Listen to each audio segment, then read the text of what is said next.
Here's how crowdfunding works in a nutshell. Let's say an independent filmmaker wants to shoot a new movie, or an aspiring inventor has an idea for a new product. Now, they both need capital to get their projects off the ground, but where can they turn? Historically, they've had limited options. They can get a loan from the bank, or they can borrow money from their friends or family. But now they have a new option, crowdfunding. Crowdfunding is an emerging trend where many individuals each make a small financial contribution toward a project. And together, these contributions add up to enough money to get a new project off the ground. Now, there's two main types of crowdfunding. There's rewards-based crowdfunding and there's equity crowdfunding. Let's look at rewards-based first. Rewards-based crowdfunding allows donors like you to contribute capital to projects of your choice, and in return, you'll receive a reward. For example, if the project is a documentary film, the reward might be free tickets to the first screening. If the project is a video game, you might receive a free copy of the game. Two of the most popular rewards-based crowdfunding sites are Kickstarter and Indiegogo. Now, to be clear, if you donate to a rewards-based project and the project turns into a huge financial success, you're not going to receive any of the profits, not a dime.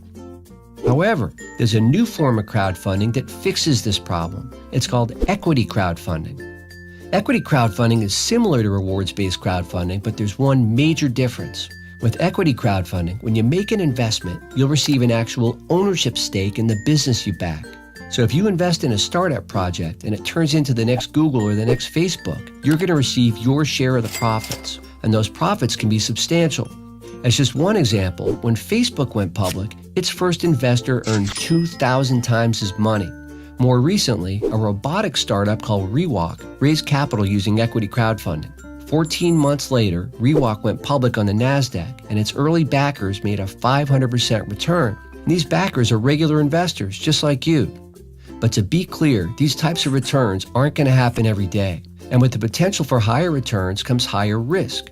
So before you invest in an equity crowdfunding site, take the time to prepare yourself. Learn about the risks of early stage investing. Do research on each startup you're thinking of investing in. And if you do invest, only invest a small amount of your total capital.